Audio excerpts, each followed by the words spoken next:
Hey everybody, Jason Burmis here, and we've got quite a broadcast today. And this one is actually inspired by you guys, the audience, on something either I had just forgotten about or I just never knew. And that was that Alan Dershowitz is absolutely connected to the Assange legal team. Now, whether or not he's actually part of the law team right now and in the United States with these new charges coming out with Manning, and they're not really new, we're going to go over that. Yeah, he's connected. So this is what I've got to say. We live in a very, very odd world.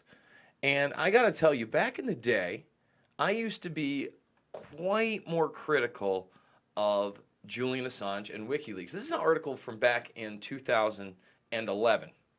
So in 2011, Assange was basically talking about UFOs. So this is another thing that really bothered me. We were on the verge of, the 10th anniversary of the 9/11 attacks, and it's UFO cables, and, they were talking about the reality and cult more, but they were trying to get UFO conspiracies in with 9/11. And one of the things that WikiLeaks really had never touched was 9/11. So again, I used to be much, much more critical. This is when they were only like 1, 2, maybe even 3 years on the scene by 2011. I had just put out Invisible Empire, and I want to read you this subsection. Now, there's also an interview with Assange in 2017 we're going to get to on 9/11, and I think that's important too, so we're going to show that because I think he's kind of come around a little bit on his viewpoints on the matter. But in this one, Assange also railed against paranoiacs who tout false conspiracies, citing the 9/11 truth movement. Now that's added, that's Forbes, that's smearing. That's not necessarily what he said, but here he is. There are conspiracies everywhere, okay? There are also crazed conspiracy theories. I also agree with that. It is important not to confuse the two. Discernment, folks. I always believe in discernment. I'm constantly annoyed with people who are distracted by false conspiracies, such as those that surround 9/11, when all around we provide evidence of real conspiracies for war or mass financial fraud. Now, there are certainly false conspiracy theories, many of them out there, about 9/11. But he gets nuanced later. But that's going to be way later. We're going to show you that in 2011, Dershowitz did join Assange's legal defense team.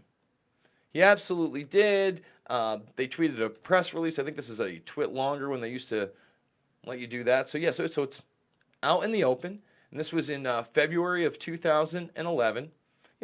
Very similar timeline, by the way, to when this article's out here too.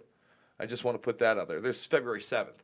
So this is when they are absolutely starting to ramp up the media hype around WikiLeaks because they're dropping some big, big bombs. They don't like what's coming out, all right? And now with this new indictment, it really stems from a lot of this information around this time period. So that's when Dershowitz gets involved. And Dershowitz actually goes on CNN. We're going to play this clip because it's very important. Look, I cover the Epstein issue ad nauseum almost. I think it's an extremely important issue. I've obviously covered Dershowitz's involvement. You can look at my last couple of videos. I've also covered his retort. I don't necessarily believe him, but I think it has to be fair because, again, we don't live in a black and white world. I like the fact that Alan Dershowitz is defending what WikiLeaks at least stands for. Whether I question some of their motives, their documentation has been solid and caused a lot of people to open their eyes. So here's Spitzer, another disgraced politician, low-level member of the establishment that got burned when he tried to do too much. And they revealed, oh, that's right, Elliot, you like prostitutes. We're going to end your career. They selectively do that.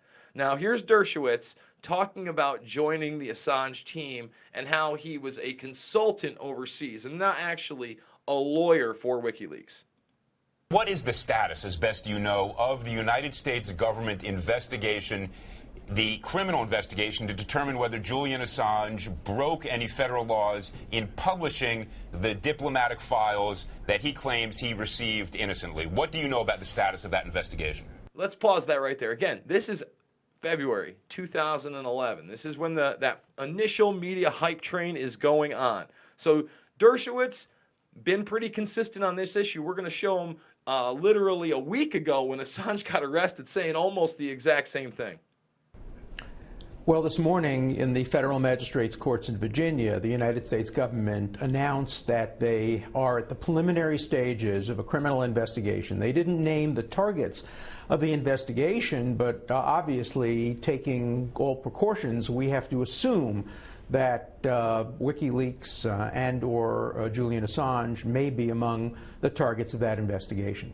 Did the judge in the proceeding today force the government to articulate its theory of criminal liability? What was the theory of culpability? Why to take? No. So let's stop it right there. So basically, they realize right now investigations are happening. They need to up their lawyer game. Dershowitz gets involved. Now, who knows? Maybe, Dershowitz is there as kind of a mole working on behalf of somebody. He seems to be duplicitous. I mean, on one end, you have him defending Epstein, being accused of a lot of the activity surrounding that. And then you have Trump running for the presidency, dropping his name with Hannity. By the way, we're going to show a Hannity clip. These things are also very oddly interconnected. Dropping Epstein's name in association with Clinton when asked by Hannity, using it as a political tool that then sets fire to everything. And now you have Dershowitz coming out of the woodwork on behalf of Trump on almost every single issue. So here we are again. Now, I can't help but agree with Dershowitz on what he's about to say here. Back in 2011, when the investigations that would lead to the indictments that have now led to the arrest and eventual extradition of Julian Assange. Quite the opposite. The judge permitted the sealing of many of the factual allegations, and so we have no idea, A, whether they're seriously pursuing a criminal investigation, B, what the theory might be, whether it's a publication theory, whether there's something else involved. We have to be cautious, and we have to be alert and proactive. And let me stop it there. When he says publication theory, he's wondering what the investigation, let alone the eventual indictment, will be based on. Because you're allowed to publish these type of documents, especially when you're not bound by U.S. law whatsoever. In fact, even if you were bound by U.S. law, remember, Dershowitz also defended the Pentagon Papers. He wrote an op-ed we're going to get to in a moment because I think that this entire clip has to be played. I got to be really careful of how much in succession I played without getting a copyright strike or getting it pulled all together. I mean, it's tough out there on YouTube, guys. Same time as we watch developments. At the moment, I'm not his official lawyer because he doesn't need a lawyer in the United States, and he has never done anything in the United States that would convey jurisdiction on an American court. I'm an advisor to the British legal team. Of course, he needs a lawyer in Britain because they're seeking extradition to Sweden. And so I'm working with the British lawyers on American aspects of the law, particularly the First and the Fourth Amendments. So there you go.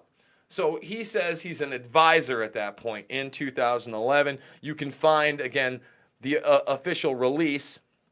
And by the way, if you take a look at this, they just tweeted about this. I think this is today. And they tweeted to the article we're going to get to in a moment. But I want to play the rest of the clip because, again, although I think that Dershowitz may have done the things alleged in the Epstein case, we live in a very gray world, folks.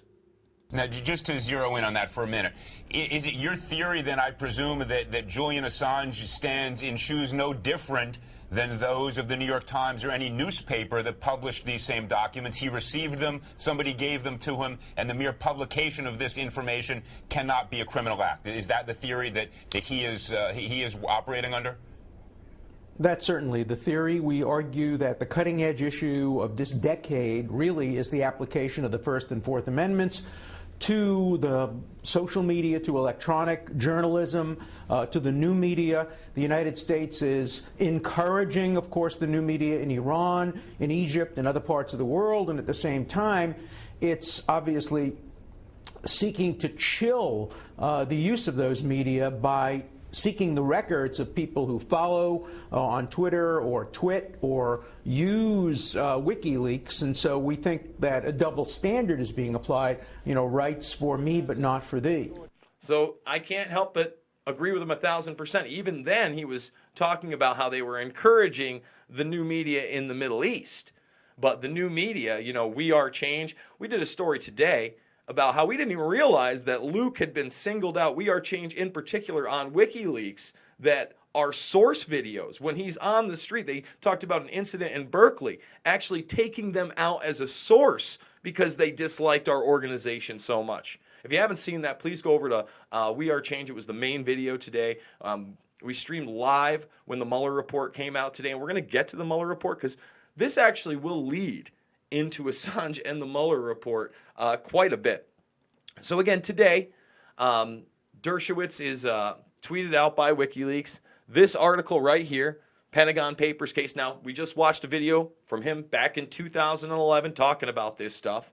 So his position hasn't changed. Now, with the indictment and trying the extradition in the United States, I would assume that he is now probably fully on the law tomb. I don't know that he's disclosed that. We're going to go to this with him and Hannity discussing it, where he pretty much echoes what he said there. Then we're going to talk about Assange, the Mueller report, where the leaks actually came from, and this whole fiasco.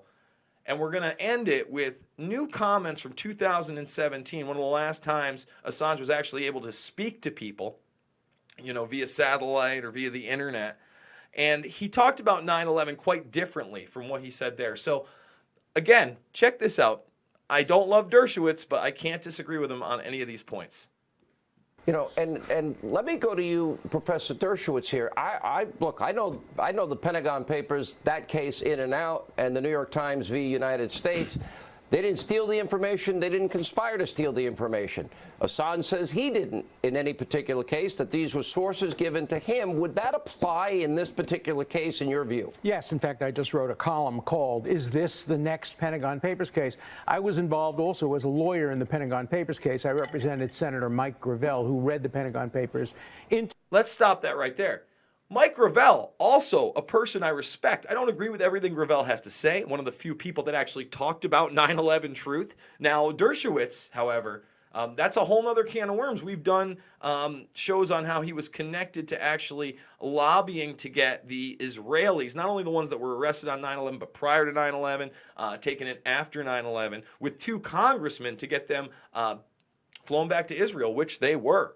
And that's very hard to find. It was very hard to find the Assange 9/11 quote I showed you earlier. So here we are, Dershowitz talking about the Pentagon Papers and Mike Gravel, a guy I like. Dershowitz did good in that case.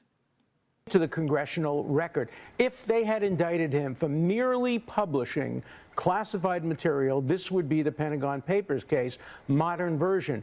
But they were very clever, and they indicted him on a very factually questionable basis for encouraging Manning to try to get information, for asking Manning for the first part of a password into a computer. Factually, it's a very weak indictment, but it doesn't indict him for publishing classified material. Let's stop that right there.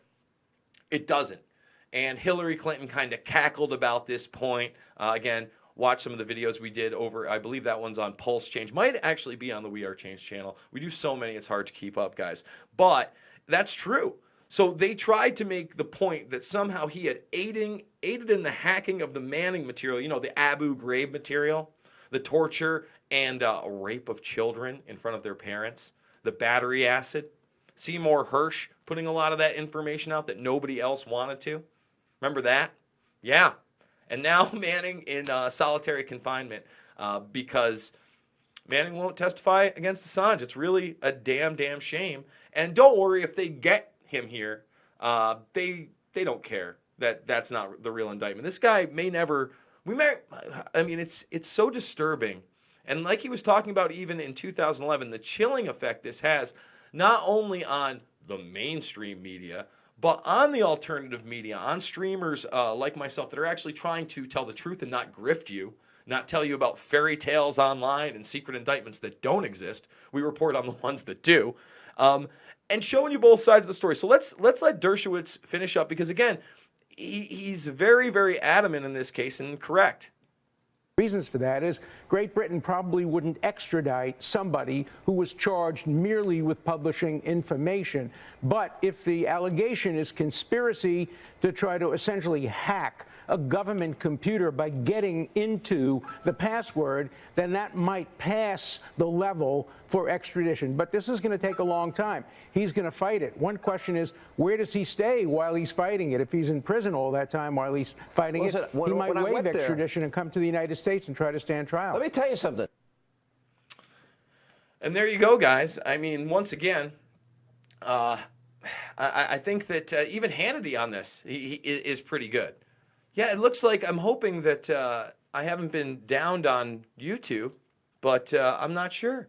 Maybe they took me down. He stayed in it doesn't look like I'm actually in. 300 square foot studio. I mean, this was no extravagant living. Nope, it looks like obviously he believed deeply in what he was doing. There's no question about that. He's a real believer. Huh. So let's take that out. So it looks like my broadcast, if you're not watching me on Periscope, has been taken down on YouTube.